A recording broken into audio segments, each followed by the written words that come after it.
Bonjour et bienvenue dans ma petite maison. Je m'appelle Lorenzo et je suis un pianiste italien. Je vais essayer de faire ma présentation en français, bien que ce ne soit pas ma première langue, parce que je suis en train de l'étudier beaucoup avec les audiolivres et choses comme ça. Et donc je veux essayer de le faire. Je vais vous raconter un peu ma histoire par qu'on se connaît un peu. J'étudie le piano dès l'âge de 8 ans.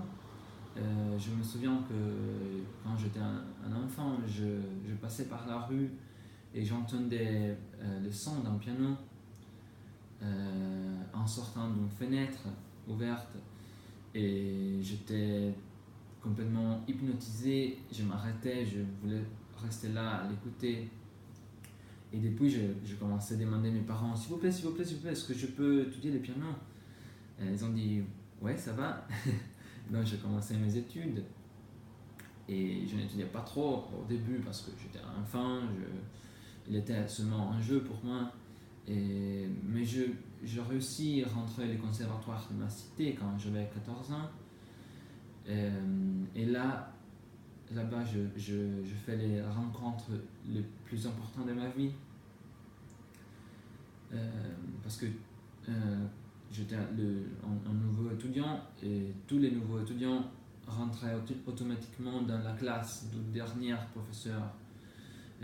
Mais dans ces cas-là, j'avais beaucoup de chance parce qu'il était rien de moins que le gagnant du premier prix au concours de Cleveland et le finaliste du concours Van Cliburn, c'est-à-dire Roberto Plano, qu'il avait 28 ans. Il était au début de sa carrière d'enseignant.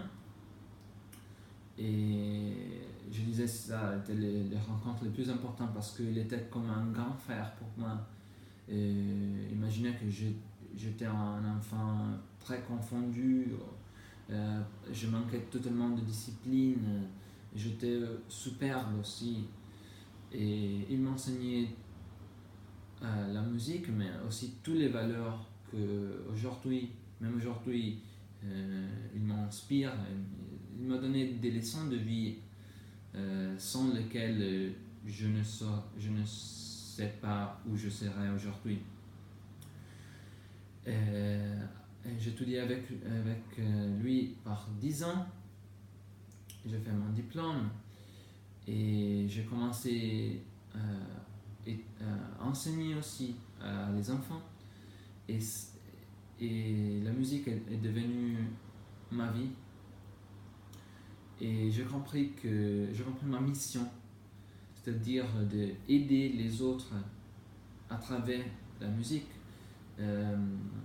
les élèves, mais aussi les gens qui sont dans le public, qui viennent au concert pour être inspirés ou se reposer un peu, trouver des idées, de nouvelles idées.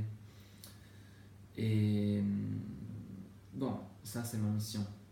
Et j'ai découvert l'existence de chapelle musicale à travers YouTube parce que j'ai rencontré il y a 2 ans par hasard la vidéo, un documentaire sur Maria Joao Pires et son élève Julien Libert.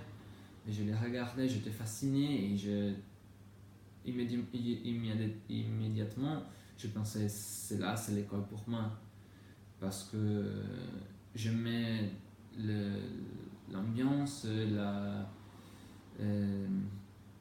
les sensations que j'avais étaient très positives.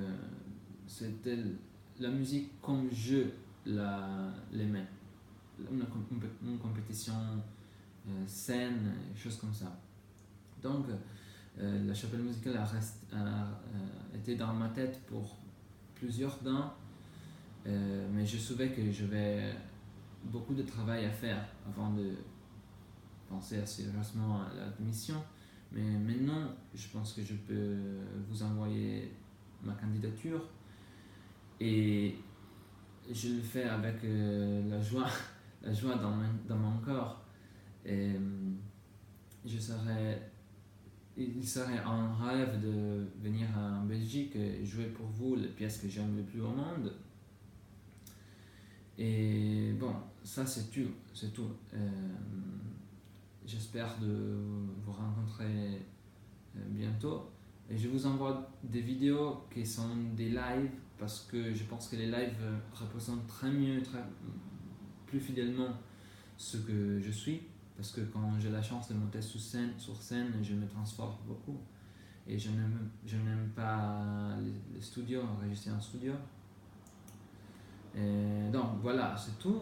Je vous souhaite une bonne journée et je vous remercie de votre attention et de votre patience avec mon français. J'espère que vous n'arriez pas trop de mon accent. Et merci beaucoup encore.